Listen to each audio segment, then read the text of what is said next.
राधे राधे। जय श्री कृष्णा। प्रिय भक्तों, आप सभी भक्तों का आपके अपने YouTube चैनल अंश भक्ति पर हार्दिक स्वागत है। यदि आज की यह कथा आपको अच्छी लगे तो प्लीज़ कमेंट में ज़रूर बताइएगा। चलिए कथा का शुभारंभ करते हैं। एक समय की बात है, विदेहराज जनक के घर दोपहर के समय श्रुतदेव नाम से विख्यात एक श्रेष्ठ मुनि पधारे, जो वेदों के ज्ञाता थे। उन्हें देखकर राजा बड़े उल्लास के साथ उठकर खड़े हो गए और मधुपर्क आदि सामग्रियों से उनकी विधि पूर्वक पूजा करके राजा ने उनके चरणोदक को अपने मस्तक पर धारण किया। इस प्रकार स्वागत सत्कार के पश्चात जब वे आसन पर विराजमान हुए, तब विदेहराज राजा जनक ने उनसे प्रश्न किया कि हे मुने श्रेष्ठ, आप इस भीषण गर्मी में वैशाख माह में हमारे यहाँ पधारे हैं, तो हे कृपानिधे, आप मुझे इस वैशाख मास का महात्म्य बताइए। मैं आपके मुख से इसे सुनने की इच्छा रखता हूँ। तब विदेहराज के प्रश्न के अनुसार वैशाख मास के महात्म्य का वर्णन करते हुए वे इस प्रकार बोले। श्रुतदेव ने कहा, राजन, जो लोग वैशाख मास में धूप से संतप्त होने वाला महात्मा पुरुषों के ऊपर छाता लगाते हैं, उन्हें अनंत पुण्य की प्राप्ति होती है। इस विषय में मैं आपको एक प्राचीन इतिहास सुनाता हूँ। पहले वंग देश में हेमकांत नाम से विख्यात एक राजा थे।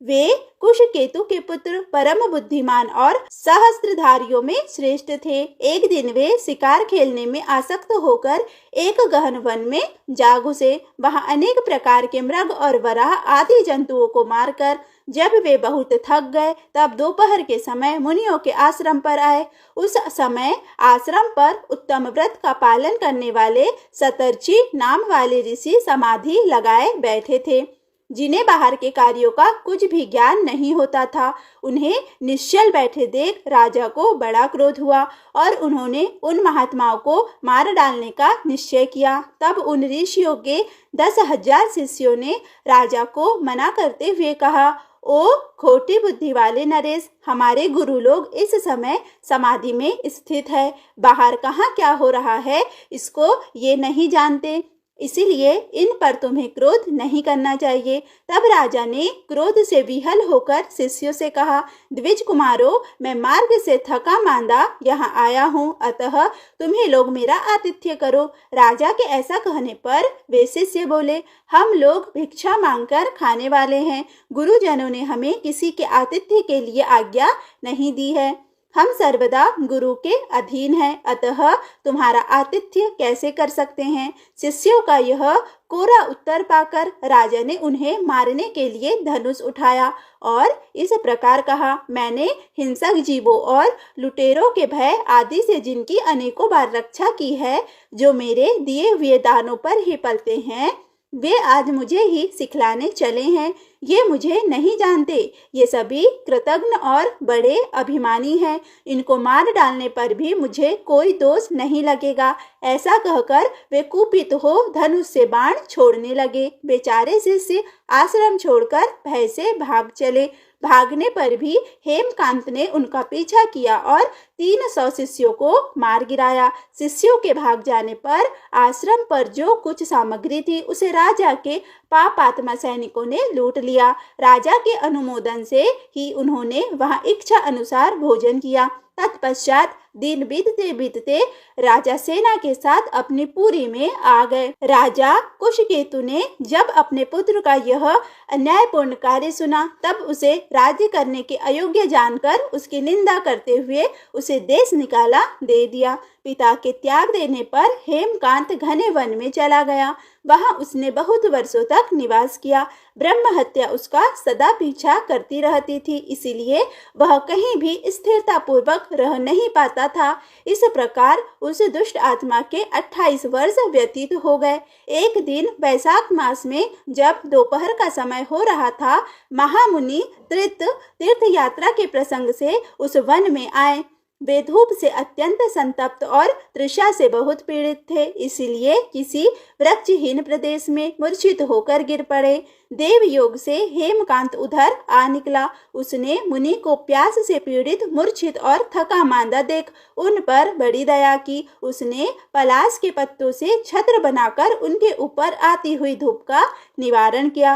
वह स्वयं मुनि के मस्तक पर छाता लगाए खड़ा हुआ और तुम्बी में रखा हुआ जल उनके मुंह में डाला। इस उपचार से मुनि को चेत अर्थात होश आ गया और उन्होंने क्षत्रिय के दिए हुए पत्ते के छाते को लेकर अपनी व्याकुलता दूर की। उनकी इंद्रियों में कुछ शक्ति आई और वे धीरे धीरे किसी गांव में पहुंच गए। उस पुण्य के प्रभाव से हेमकांत की 300 ब्रह्म हत्याएं नष्ट हो गई। इसी समय यमराज के दूत हेमकांत को लेने के लिए वन में आए।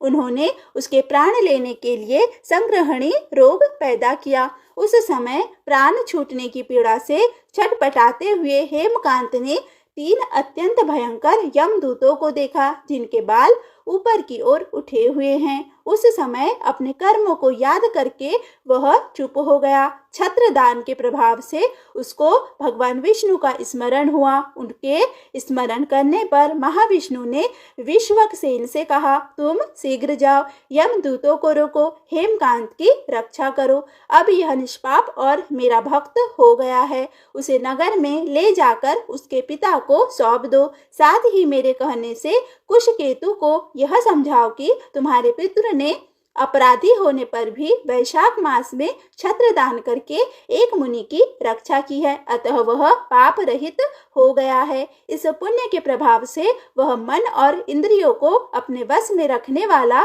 दीर्घ आयु, शूरता और उदारता आदि गुणों से युक्त तथा तुम्हारे समान गुणवान हो गया है। इसीलिए अपने महाबली पुत्र को तुम राज्य का भार संभालने के लिए नियुक्त करो। भगवान विष्णु ने तुम्हें ऐसी ही आज्ञा दी है। इस प्रकार राजा को आदेश देकर हेमकांत को उनके अधीन करके यहाँ लौट आओ। भगवान विष्णु का यह आदेश पाकर महाबली विश्वक्सेन ने हेमकांत के पास जाकर यमदूतों को रोका और अपने कल्याणमय हाथों से उसके सब अंगों में स्पर्श किया। भगवतक्त के स्पर्श से हेमकांत की सारी व्याधि क्षण भर में दूर हो गई। तदंतर विश्वक्सेन उसके साथ राजा की पुरी में चले गए। उन्हें देखकर महाराज कुशकेतु ने आश्चर्ययुक्त हो भक्ति भाव पूर्वक मस्तक झुकाकर पृथ्वी पर साष्टांग प्रणाम किया और भगवान के पार्षद का अपने घर में प्रवेश कराया। वहां नाना प्रकार के स्रोतों से उनकी स्तुति तथा वैभवों से उनका पूजन किया। तत्पश्चात महाबली विश्वक्सेन ने अत्यंत प्रसन्न होकर राजा को हेमकांत के विषय में भगवान विष्णु ने जो संदेश दिया था वह सब कह सुनाया। उसे सुनकर कुशकेतु ने पुत्र को राज्य पर बिठा दिया और स्वयं विश्वक्सेन की आज्ञा लेकर पत्नी सहित वन को प्रस्थान किया। तदंतर महामना विश्वक्सेन हेमकांत से पूछकर और उसकी प्रशंसा करके श्वेत द्वीप में भगवान विष्णु के समीप चले गए।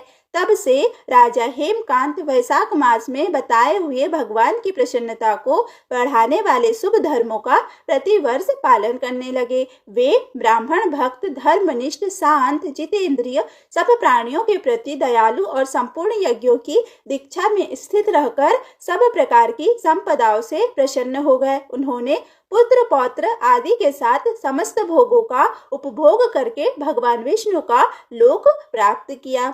वैशाख मास सुख से साध्य, अतिशय पुण्य प्रदान करने वाला है। पाप रूपी ईंधन को अग्नि की भांति जलाने वाला है।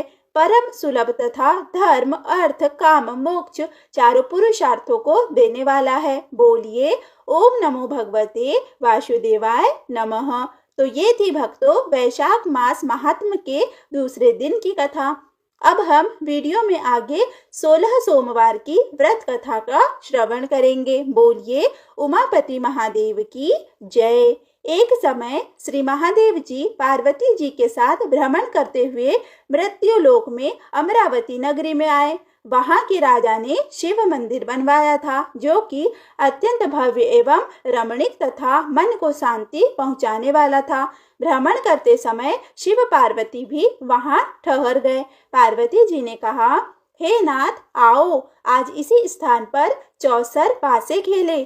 खेल प्रारंभ हुआ। शिव जी कहने लगे, मैं जीतूंगा। इस प्रकार उनके आपस में वार्तालाप होने लगी। उस समय पुजारी जी पूजा करने आए। पार्वती जी ने पूछा, पुजारी जी बताइए जीत किसकी हुई? पुजारी जी बोला, इस खेल में महादेव जी के समान कोई दूसरा पारंगत नहीं हो सकता, इसलिए महादेव जी ही यह बाजी जीतेंगे। परंतु उल्टा हुआ, जीत पार्वती जी की हुई। अतः पार्वती जी ने पुजारी को कोढ़ी होने का श्राप दे दिया कि तूने मिथ्या भाषण किया है। अब तो पुजारी कोढ़ी हो गया। शिव पार्वती जी दोनों वापिस चले गए। कुछ समय पश्चात अप्सराएं पूजा करने आई। अप्सराओं ने पुजारी के उसके कोढ़ी होने का कारण पूछा।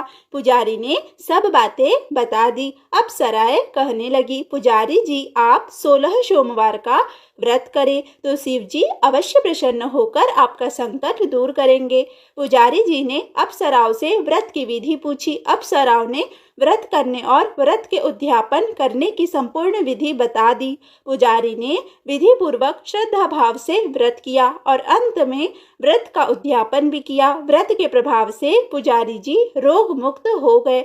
कुछ दिनों बाद शंकर पार्वती जी पुनः उस मंदिर में आए तो पुजारी जी को रोग मुक्त देखकर पार्वती जी ने पूछा, मेरे दिए हुए श्राप से मुक्ति पाने का तुमने कौन सा उपाय किया है? पुजारी जी ने कहा, हे माता, अप्सराओं द्वारा बताए गए 16 सोमवार के व्रत करने से मेरा यह कष्ट दूर हुआ है। पार्वती जी ने भी 16 सोमवार का व्रत किया, जिससे उनसे रूठे हुए कार्तिकेय जी अपनी माता से प्रसन्न होकर आज्ञाकारी हुए। कार्तिकेय जी ने पूछा, हे माता, क्या कारण है कि मेरा मन सदा आपके चरणों में लगा रहता है? पार्वती जी ने कहा, कार्तिकेय को 16 सोमवार के व्रत का महात्म और विधि बताई। तब कार्तिकेय जी ने भी इस व्रत को किया तो उनका बिछड़ा हुआ मित्र मिल गया। अब मित्र ने भी इस व्रत को अपने विवाह होने की इच्छा से किया। फलतः वह विदेश गया।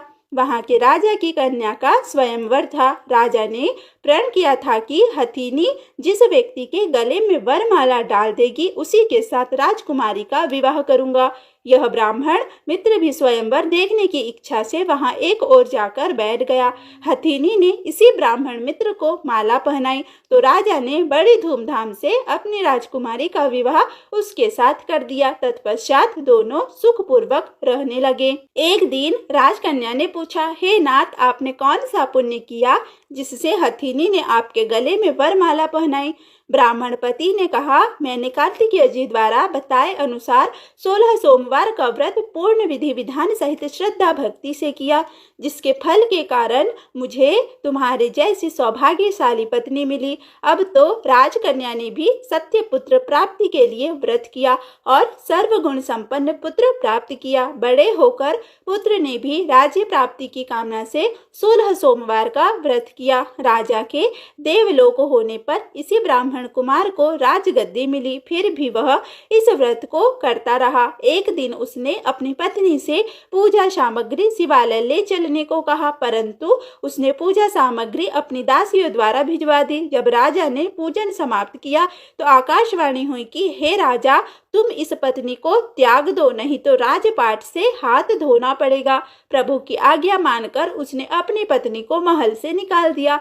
तब वह अपने भाग्य को कोसती हुई एक बुढ़िया के पास गई और अपना दुखड़ा सुनाया तथा बुढ़िया को बताया, मैं पूजन सामग्री राजा के कहे अनुसार शिवालय में नहीं ले गई और राजा ने मुझे निकाल दिया। बुढ़िया ने कहा, तुझे मेरा काम करना पड़ेगा। उसने स्वीकार कर लिया। तब बुढ़िया ने सूत की गठरी उसके सिर पर रखी और बाजार भेज दिया। रास्ते में आंधी आई तो सिर पर रखी गठरी उड़ गई। बुढ़िया ने डांटकर उसे भगा दिया। अब रानी बुढ़िया के यहाँ से चलते चलते एक आश्रम में पहुंची। गुस्साई जी उसे देखते ही समझ गए कि यह उच्च घराने की अबला विपत्ति की मारी है। वे उसे धैर्य बांधते हुए बोले, बेटी, तू मेरे आश्रम में रह, किसी प्रकार की चिंता मत कर। रानी आश्रम में रहने लगी, परंतु जिस वस्तु को वह हाथ लगाती वह वस्तु खराब हो जाती। यह देखकर गुस्साई जी ने पूछा, बेटी, किस देव के अपराध से ऐसा होता है? रानी ने बताया कि मैंने अपने पति की आज्ञा का उल्लंघन किया और शिवालय में पूजन के लिए नहीं गई, इससे मुझे घोर कष्ट उठाने पड़ रहे हैं। गुस्साई जी ने शिव जी से उसके कुशल क्षेम के लिए प्रार्थना की और कहा, बेटी तुम 16 सोमवार का व्रत विधि के अनुसार करो। तब रानी ने विधि पूर्वक व्रत पूर्ण किया। व्रत के प्रभाव से राजा को रानी की याद आई और दूतों को उसकी खोज में भेजा। आश्रम में रानी को देख दूतों ने राजा को बताया। तब राजा ने वहां जाकर गुस्साई जी से कहा, महाराज यह मेरी पत्नी है, मैंने इसका परित्याग कर दिया था, कृपया इसे मेरे साथ जाने की आज्ञा दे। शिव जी की कृपा से प्रतिवर्ष 16 सोमवार का व्रत करते हुए वे आनंद से रहने लगे और अंत में शिवलोक को प्राप्त हुए। बोलिए उमापति महादेव की जय। श्री शिव चालीसा। श्री गणेश गिरिजा सुवन मंगल मूल सुजान, कहत अयोध्या दास तुम देहु अभय वरदान। जय गिरिजापति दीन दयाला, सदा करत संतन प्रतिपाला। भाल चंद्रमा सोहत नीके, कानन कुंडल नाग फनीके। गंग गौर सिर गंग बहाए, मुंड माल तन छार लगाए। वस्त्र खाल बागंबर सोए, छवि को देख नाग मुनि मोहे। मैना मातु की है दुलारी, बाम अंग सोहत छवि न्यारी। कर त्रिशूल सोहत छवि भारी, करत सदा शत्रुन क्षयकारी। नंदी गणेश सोहित कैसे, सागर मध्य कमल है जैसे। कार्तिक श्याम और गणराऊ, या छवि को कही जात न काऊ। देवन जब ही जाए पुकारा, तब ही दुख प्रभु आप निवारा। क्या उपद्रव तारक भारी, देवन सब मिल तुम ही जुहारी। तुरत सदानन आप पठायु, लव निमिष महामारी गिरायु। आप जलंधर असुर संहारा, सुयस तुम्हार विदित संसारा। त्रिपुरासुर सन युद्ध मचाई, सभी कृपा कर दीन बचाई। किया तभी भागीरथ भारी, पूरा प्रतिज्ञा तसु पुरारी। दानिन मह तुम समको उनाही, सेवक स्तुति करत सदाही। वेद नाम महिमा तब गाई, अकत अनादि भेद नहीं पाई। प्रकट उदति मंथन में ज्वाला, जरे सुरासुर भय विहाला। कीन दया तह करी सहाई, नीलकंठ तब नाम कहाई। पूजन रामचंद्र जब कीन्हा, जीत के लंग विभीषण दीना। सहस कमल में हो रहे धारी, कीन परीक्षा तभी पुरारी। एक कमल प्रभु राखे उजोई, कमल नयन पूजन चह कोई। कठिन भक्त देखी प्रभु शंकर, भय प्रसन्न दिए इच्छित वर। जय जय जय अनंत अविनाशी, करत कृपा सबके घटवासी। दुष्ट सकल नित मोहि सतावे, भ्रमत रहे मुदि चैन न आवे। त्राहि त्राहि में नाथ पुकारो, यही अवसर मोहि आन उबारो। लै त्रिशूल शत्रुन को मारे, संकट से मोहि आन उबारो। मातु पिता भ्राता सब कोई, संकट में पूछत नहीं कोई। स्वामी एक है आस तुम्हारी, आए हरू अब संकट भारी। धन निर्धन को देत सदाई, जो कोई जाचे वो फल पाही। स्तुति के ही विधि करो तुम्हारी, क्षमो नाथ अब चूक हमारी। शंकर हो संकट के नाशन, मंगल कारण विघ्न विनाशन। योगी यति मुनि ध्यान लगावे, नारद शारद शीस नवामि। नमो नमो जय नमः शिवाय, सुर ब्रह्मादिक पार न पाए। जो यह पाठ कराए मन लाई, तापर होत है शंभु सहाय। ऋणिया जो कोई हो अधिकारी, पाठ करे सो पावन हारी। पुत्रहीन कर इच्छा को ई, निश्चय शिव प्रसाद ते ही होई। पंडित त्रयोदशी को आवे, ध्यान पूर्वक होम करावे। त्रयोदशी व्रत करे हमेशा, तन नहीं ताके रहे कलेशा। धूप दीप नैवेद्य चढ़ावे, शंकर सम्मुख पाठ सुनावे। जन्म जन्म के पाप नसावे, अंतवास शिवपुर में पावे। कहे अयोध्या आस तुम्हारी, जानी सकल दुख हरू हमारी। नित्य नेम कर प्रातः ही पाठ करो चालीसा, तुम मेरी मनोकामना पूर्ण करो जगदीश। मगसर छठी हेमंत ऋतु, संवत 64 जान। स्तुति चालीसा शिव ही पूर्ण कीन कल्याण। प्रिय भक्तों, अब हम आगे के वीडियो में श्री विष्णु चालीसा का श्रवण करेंगे। विष्णु सुनिए विनय, सेवक की चितलाए। कीरत कुछ वर्णन करूं, दीजिए ज्ञान बताए। नमो विष्णु भगवान खरारी, कष्ट नसावन अखिल बिहारी। प्रबल जगत में शक्ति तुम्हारी, त्रिभुवन फैल रही उजियारी। सुंदर रूप मनोहर सूरत, सरल स्वभाव मोहिनी मूरत। तन पर पीताम्बर अति सोहत, बैजंती माला मनमोहत। शंख चक्र कर गदा विराजे, देखत दैत्य असुर दल भाजे। सत्य धर्म मद लोभ न गाजे, काम क्रोध मद लोभ न छाजे। संत भक्त सज्जन मनरंजन, धनुज असुर दुष्टन दल गंजन। सुख उपजाए कष्ट सब भंजन, दोष मिटाए करत जन सज्जन। पाप काट भव सिंधु उतारन, कष्ट नाश कर भक्त उबारन। करत अनेक रूप प्रभु धारण, केवल आप भक्ति के कारण। धरण धेनु बन तुम ही पुकारा, तब तुम रूप राम का धारा। भार उतार असुर दल मारा, रावण आदिक को संहारा। आप वराह रूप बनाया, हिरण्यकश्यप को मार गिराया। धर्म तस्य तन सिंधु बनाया, 14 रत्नन को निकलाया। अमिलक असुरन द्वंद्व मचाया, रूप मोहिनी आप दिखाया। देवन को अमृत पान कराया, असुरन को छवि से बहलाया। कुर्म रूप धर सिंधु मछाया, मंदरांचल गिर तुरत उठाया। शंकर का तुम फंद छुड़ाया, भस्मासुर को रूप दिखाया। वेदन को जब असुर डुबाया, कर प्रबंध उन्हें ढूंढवाया। मोहित बनकर खल ही नचाया, उसी ही कर से भस्म कराया। असुर जलंधर अति बलदाई, शंकर से उनकी न लड़ाई।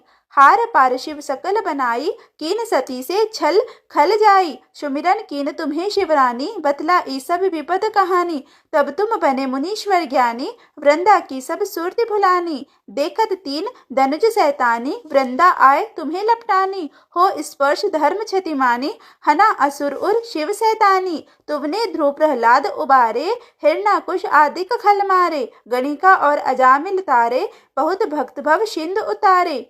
हरहु सकल संताप हमारे, कृपा करो हरि सिरजनहारे।